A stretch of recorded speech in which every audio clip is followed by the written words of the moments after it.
Saturday night is a good time to fight, yeah. Saturday night, there's gonna be a fight. Saturday night is a good time to fight, yeah. Saturday night, there's gonna be a fight. Hello there, wrestling fans. This is John Bullard from Pro Wrestling Tonight, your host with the most. And with me is the best ring announcer in all of the Midwest, a man known as Redbeard. He is, without a doubt, the voice of Midwest wrestling, Mr. Greg Hansen. Greg, how are you doing? I'm glad we have you on the show. It's been a long time in the making having you as a guest, but I'm glad you're here. So how is the best Midwest ring announcer doing? John, thank you so much. Thank you. That is so kind of you. I'm doing fantastic, man. I'm doing even better now that I'm finally on the show. We've been talking about this for a year. I finally got here, and man, this is gonna be good. I'm really excited. I'm trying to hold back the excitement. I'm about ready to jump out of my skin. This is fantastic. I mean, I'll tell you what, John, I can't thank you enough. You've given me a second life in wrestling, so to say, and I'm feeling great. I can't wait for June 12th. That's all I can say. We're going to have a great time on June 12th. We also have a big event coming up also on August 21st for wrestling fans as well, coming up here in Michigan City. For the fans who have now seen you worldwide, you're now been seen on Amazon Prime, Fight TV, Power 4 TV in the UK, WFD TV in Germany. Now also coming up soon, Mas Luchas in Mexico, and a few other places. So like it's a long list of countries and huge platforms for people to hear you announce the best of the best of the Midwest. And how did, for the fans out there, they probably want to know, how did you get your start as a ring announcer? How did this all begin? Well, real fast, I feel like Bobby Boucher, man. The water boy, like, they can't hold me back now, mama. You know, I feel great. But so I got my start at NWWA Pro Wrestling. It was run by Rex Hart. Rex had trained Windy City and somewhere else. I can't remember at the time. Sonny Rogers was also his other trainer. I had a friend that was a wrestler and a friend that was a ref, and they were over there. And I went in there and I wanted to be a manager. So I go up to Rex. I'm like, "Hey, Rex, da da da da." Talk to him a little bit, and he's listening. Like, I'd really like to become a manager because I had shoulder surgery already. And Rex is like, "No, talk again." So I said something. He's like, "Yeah, no, you're gonna be the ring announcer." I'm like, "Oh, what?" And he's like, "My ring announcer wants to continue his training, and he wants to be a wrestler, and that leaves that spot available. So you're the new ring announcer." What? Okay, cool. John, to tell you I was terrified is an understatement. The first show I ever did, I had KB with me. I had the mic in my hand, and I was redder in my beard. I was terrified. Ladies and gentlemen, boys and girls, I was like in there crying, you know. And got through that. It got beat up a little bit along the way, but it was no worse for wear, you know. And then I did a little bit of training with Rex. I took some bumps, ran the ropes, stuff like that. I couldn't do too much. And then I was just trying to get better. As you know, guys would be practicing in the ring. I'd be out to the side, you know, working on just trying to, you know, get my voice together and figure out how to do this. And apparently I was pretty flat because this guy Hammer come over and he's like, "Man, you got to put some soul in this. You got to put a little bit of fire in there." I'm like, "Dude, you said I was doing good." He's like, "No, man." So he grabs the mic and he cuts this killer promo. He's like, "That." I'm like, "Oh, okay, yeah, that's how I'm supposed to do it." So that helped me out a lot. Chano and KB, they gave me a lot of great direction, not just in the ring, but also proper etiquette in the back with the boys and girls. You know, handshakes, how to talk to people, don't be a total jerk, things like that. And they helped me out a lot. And as I kept going, it seemed like I was missing something in my game, so to say. And Braun the Lumberjack, of all people, goes, "Dude, you ever been to a strip club?" "Yeah, I've been to a strip club." He's like, "Okay, you know, they're like, Diamond is next on stage." I'm like, "Yeah." He's like, "That's you. From here on out, that's you. That's what you got to do." I was like, "All right." And that was it. All the pieces fell together, and it was just building up my confidence a little bit after that. Now it's like, man, I can announce for the UFC. It wouldn't even matter. I hate to say it, I'm not trying to sound tacky, I'm not trying to take pot shots at anybody, but Justin Roberts can take his vocabulary and shove it because that guy has extra words and syllables to stuff that shouldn't be there. But he's also very good at what he does. But I've come a long way. I've worked for a lot of interesting companies. I've had a great time along the way. And one company, I'm not going to mention names, I sort of got short at the end of the night. But besides that, it's been a fantastic, fantastic journey. All the boys and girls in the back, they work really hard to do what they do. And to be the guy to announce them, I try to work twice as hard just so I can make them feel special when they come to the ring. Whether it's their first time coming in the ring or their 3,000th time coming to the ring, I want them to feel like a star. I want them to feel like they're going out and they're wrestling Madison Square Garden, even if they're in a little boys and girls club somewhere. And it really comes out.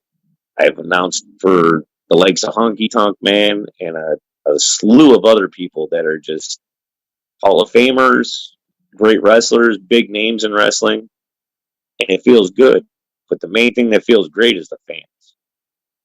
I wouldn't trade anything in the world, anything, to not be in that ring announcing, because the fans, the energy that they give off, the lifeblood they give these companies to make everybody, hated or loved, whatever they do, that's what gets us going. And if it wasn't for the fans, wrestling would pretty much be dead. I think you could probably agree with me on that one. Oh, absolutely, absolutely. And I can't say thank you enough to all the great fans that I've got a chance to announce in front of over the years. I've had a few that didn't like me. I had we were in Hammond. We were at the Armory, and I was sort of rambling on a little bit at the beginning of the show. And this little kid goes, "Would you shut up and hurry up and start the show?" I'm like, "Whoa!" And little Johnny's dad sitting right next to him. I'm like, "Really? You're gonna let this happen?"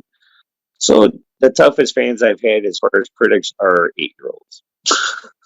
Oh yeah, they're usually the worst at heckling and yelling at people, or it's just they a lot of kids just want to be part of the show, and they feel like, hey, if I could heckle the ring announcer, it'd be easy to yell at him, curse at him, and the parents are like, that's my little Johnny, and you're like, yeah, I wish it wasn't, but okay, but it's the thing is, I feel like with wrestling is people overlook a lot of the smaller. I don't want to call ring announcing a small job, because it's not. It's actually one of the most important jobs in wrestling.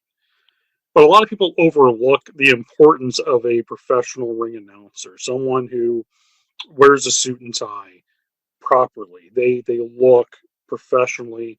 They sound professional too. That's another thing you was talking about, finding your voice. I don't know how many shows I've been to that I've seen a really good ring announce a match, and it was between two guys who weren't the best wrestlers, but he ring announced them so well that made you feel invested in what you're watching. And I've seen other guys that are like, ladies and gentlemen, this main event, one fall. And you're just like, are we in a library? Why is this guy sounding so muffled? Like, come on, put a little emphasis and pizzazz into what you're doing. Get a little heart in there. And I have to say, you were one of the best ring announcers I've encountered, because when I first saw you, it was actually in Hammond, Indiana. It wasn't at the Armory show, it was at one of the high schools. And I remember I went there to a show, and it was me and my good friend Zach Navorsky. Big shout out to Zach. We went to go scout some talent. And I remember at the end of the night, we were, I was going through my notes with Zach, and Zach was like, well, who stood out to you? And it's funny, I actually said it was you. I was like, I said, well, of all the people who really stood out to me, I said, the one young referee who actually happened to be Damian Saint. And I said, the other one, I said, the ring announcer, the redhead guy. I mean, I didn't get your name. I was like, the redhead guy. He's like, oh, Greg? I'm like, yes, him.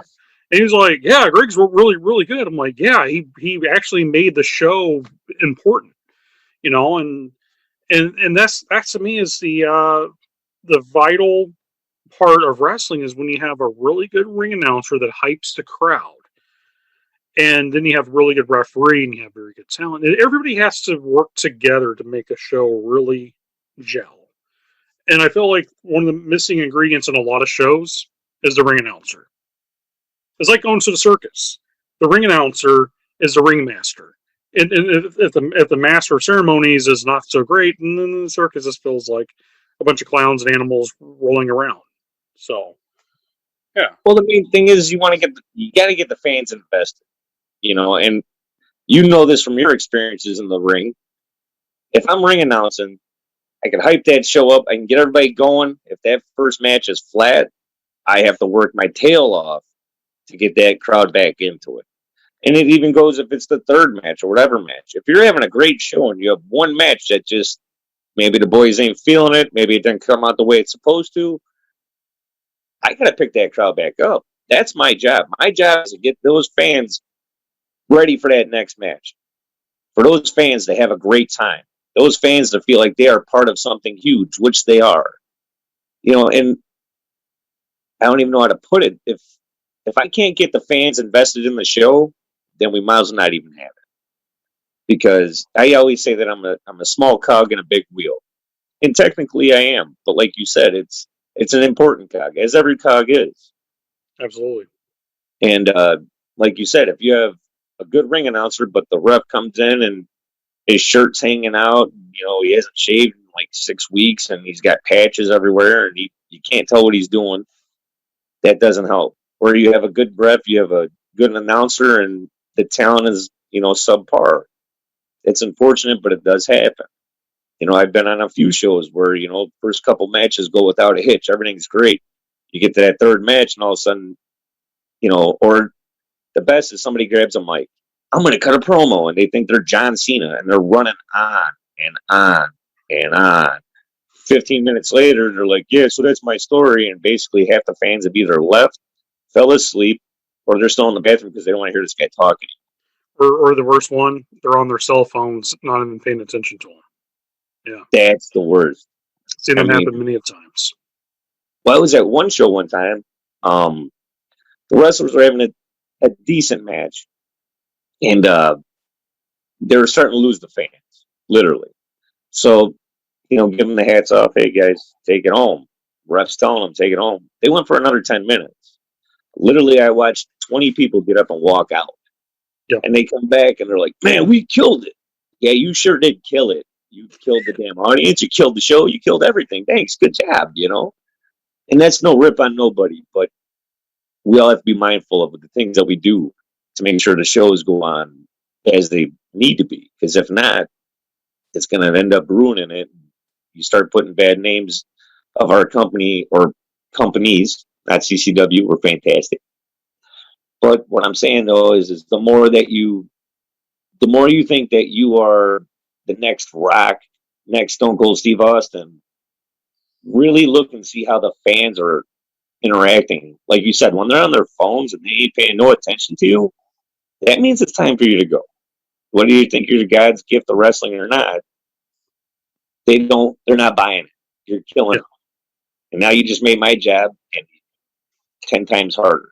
Because now I got to get them going from this guy who thought he was everything to the next match. And half the time they don't even care. And to boost them back up, as you know, it can be a challenge. It can be a really hard time. Another thing I love is dead space. All of a sudden, like, the computer cuts out so they can't run music or this and that. So now it's like, I have to come up with filler for the next God knows how long. The awkward silence that falls in between, yes. The dreaded sound of silence. Yes. That is the worst thing to happen when you're announcing. You're just like, ugh. But I mean, one thing with that is, trying to interact with the fans again. Hey, what's been your favorite match of the night? Who are you looking forward to seeing? And try and get them wrapped up. Try and get them involved. Mainly just try and buy time. Because I don't know about you or anybody else, but for me, 1 second in the ring feels like 10 minutes. So if it's quiet for 5 seconds, I feel like it's an hour, And a lot of times I see managers, they'll go out there and they'll tell some corny joke, trying to get, the fans into it, and they don't respond. They don't boo, they don't cheer. So they continue with the joke. It's like, dude, just stop. Cut your losses. Figure a way to get out of this. Get an escape plan and try something new. But once again, I'm looking at it as I'm in the ring. I'm watching you fall flat on your face. These fans ain't picking up what you're putting down. You know, cut through. Let's get this roll. So I'll quit my griping. No. It's actually everything you're talking about is very good advice for people. Definitely when that does happen. Speaking of advice, as someone who's been professional throughout the years, doing ring announcing for multiple companies, now being involved on television as well, for a young person who is thinking about becoming a ring announcer, who wants to be the next Michael Buffer, or wants to be the next, Howard Finkel of the worlds, what advice would you actually give to them? Practice. Practice in the mirror. Practice whenever you get the chance. I use my notebook. I've been told that I look like a preacher up there with my notebook. My memory isn't the greatest. So I use that just to reference as I'm going. And I've learned through the years how to skim through, okay, coming to the ring, weighing 230 pounds from Michigan City, Indiana, John Bullard. Even though I might be looking at the notebook, I'm trying to keep contact with the fans. I'm trying to use that just as a quick summary of, okay, I'm not forgetting this and this and this. Or in between, when somebody's coming out, I'll just briefly go back over it, make sure I get all the information as great as I can in my head, and run it right out. If you want to do this, practice. I don't care if you grab a brush and you're standing in the mirror. Posture. I don't have the best posture in the world, but I try and stand straight up and down. It helps project everything out of your voice. You get a good sound. And the main thing is, if you have stage fright, you better get over it, because whether you're in front of five fans or 5,000, you got to do the same presentation no matter what. So practice, practice, practice. Even if you just watched Michael Buffer announce Conor McGregor and somebody, do the same thing. Mimic what he says till you get your own feel, till you get your own vibe. Because I started basing myself at a very young part of my career after Riccolo, because I looked up to him. He's very good at what he does, the hair extraordinaire. Shout out to Riccolo. But as I gone on, I sort of got my own feel, my own groove. So now when I go out there, I'm comfortable in my own skin. I'm not going out there. I'm not putting a death grip on the mic. I'm not turning 8 shades of red because I'm terrified. I enjoy it. I love it. And the main thing is, if you're going to start doing this, there's some obstacles you're going to have to go. You can't be shy. You cannot be shy. I can't be shy. Go in a locker room and be like, "Oh, sir, what's your information?" No, man, you got to go over there, shake their hand. "Hey, my name's Greg. I'm going to be your announcer this evening. What do you want me to say?" You know, and monikers. Monikers used to be my dreaded enemy until a certain someone had like 18,000 of them for me every damn show. And but that's the thing. So with that, now I have guys going, "Well, I know I have you saying this and this. I know that's a lot." That ain't a lot. I'm good. Trust me, I got this. So main thing is, if you're trying to get into this, find a promotion that needs an announcer. Practice, practice, practice. Because even if it's a small federation, they don't have a lot of fans. Your job is to make those fans love that company. That is what you are there for. You are there to make them fall in love with those wrestlers as they're coming out of the curtains. You have to be on it all the time. I've had a few shows where, man, I worked my shoot job 12 hours, come to the show, and I'm dragging my butt, and I still have to try and, pretend like I just, drank like 12 Red Bulls and I'm ready to go. And it doesn't happen well all the time, but I try to do my best with what I can. And the main thing is, I know I said it a few times before, practice. Because if you don't practice, you ain't going to get it right. And if you start stammering on your words, it's like quicksand, man. You're just going to keep sinking and keep sinking. Confidence level is going to go down, and you're going to destroy yourself from the inside. One of the main things is if you have something written down that you want to say at the beginning of the show or during the show, if you forget about it, forget about it. Don't beat yourself up over it, because you know what? The fans didn't know you were going to say it anyway. Save it for another show. because I used to do that. I'd beat myself up. Man, I had this great one line I wanted to put in there and I forgot, So like third, fourth match, I'm still upset at myself because I forgot to say one line, but you know what? The fans didn't know any better. Yeah. So I'm the one I'm hurting myself for no reason. So, I mean, that's the main thing is the fans don't know what you're going to say. Don't go dropping F-bombs and stuff because that can tend to be a bad thing. Oh yeah. But, dude, you can get buried really quick. You start doing that stuff. I've only done it one time. And yeah, I'll just leave it at that. But nonetheless, the fans don't know what you're going to say. So if you forget something, don't worry about it. I have announced a guy weighing 5'9". That was interesting because that was like my third or fourth show. Yeah, I still don't live that one down to certain people that know. We're coming to the ring weighing 5'9". Yeah, kiss my butt. It Hey, happens. we all make mistakes in life. We're human beings, so Yeah. it is bound to happen to the best of us. Um, I always love when I used to go to wrestling shows as a kid, and we used to have a company that when the ring announcer would be in the middle of the ring, they would turn off all the lights in the building, but have that one main spotlight on the ring and give that magical aura to it. And was this a good ring announcer could bring that all to life when they do that. And, So that just I'm getting goosebumps thinking about it, man, because it's just that special feeling you get because everybody has their part to play, but as a ring announcer, that's one of those magical feelings. It's one of those magical moments you have to where you could really enjoy the whole thing. And as long as you get that crowd popping, you haven't beaten out of the palm of your hand. There's no better feeling in the world if you're a ring announcer, in my opinion. oh, absolutely. As a former ring announcer myself, I agree with you 110% on that. Who has been some of your favorite wrestlers that you've actually ring announced for? Oh wow. Well, let's start with Omar Shea. I always love announcing all day Marche Rocket. He's a blast. Braun, because he's a character. I don't want to start getting into big names that I've done because it's not fair to the other men and women that I have announced. Willie the Bomb Richardson from the west side of Chicago. Uh, dude, I can go on and on. There's so many great people in this industry and so many people that are just so fun and so great to work around and just such great characters to be around. Melanie Cruz. Now, Melanie made it to AEW. She started out with POW, and she's a great wrestler. But now, not so much announcing Melanie, but I remember she had come out after not being on a show at AEW for a long time. Like, Mel, they're not cheering you or booing you. She's like, just wait till the end of the match. Like, okay. Dude, they were loving her.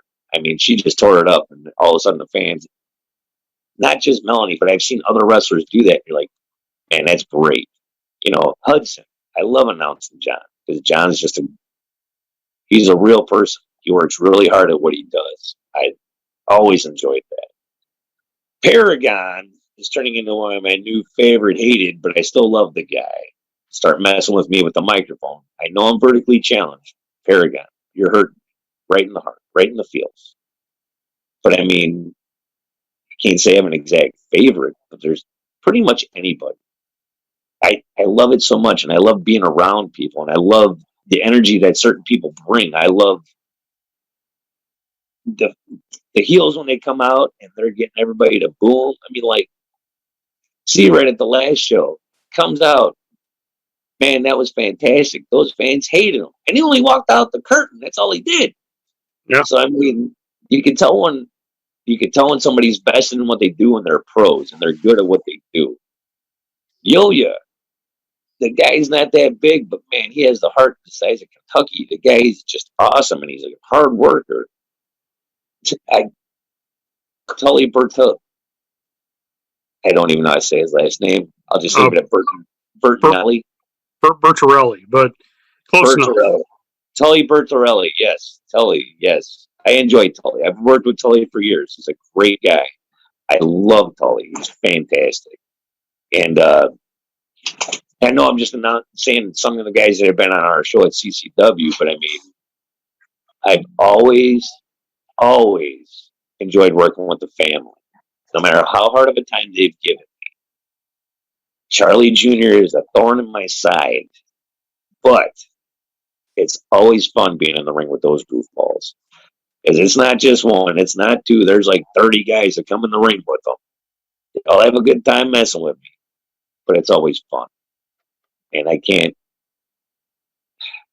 John, if I were to keep going on this list, I can keep going for hours because there's so many great people, so many great memories that I've had, and so many that I can't wait to make.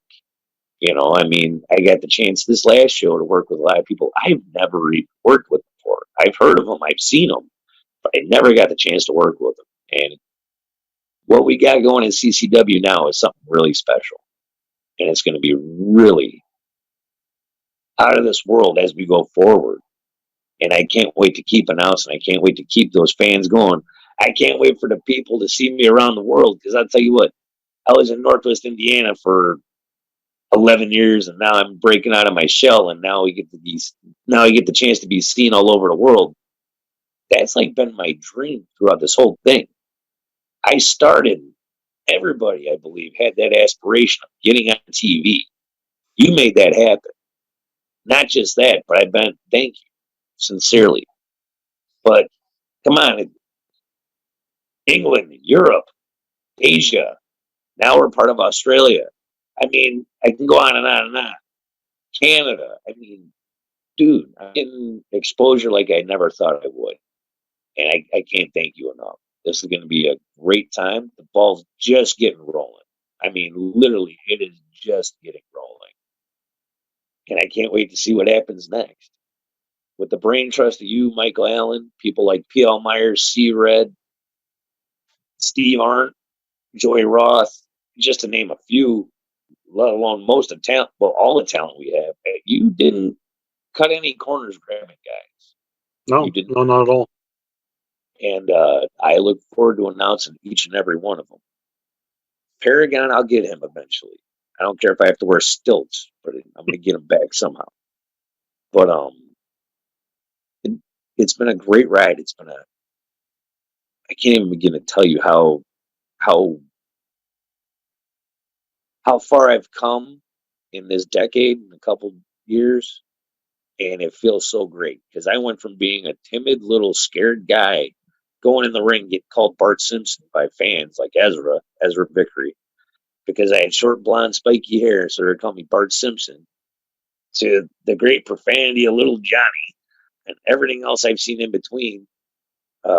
Johnny Showtime, that's another guy I got to bring up. Him and Marcus Portrait, the Street Punks. Those two characters, they get you smiling. They get the crowd going. They have a great time, and they put on a good match. Marcus, due to health problems, can no longer wrestle. Still a good friend of mine, still a good person. But they were always a blast to announce. And there's so many others I know I'm leaving out, and I'm sorry if anybody feels like I excluded them. It's not on purpose.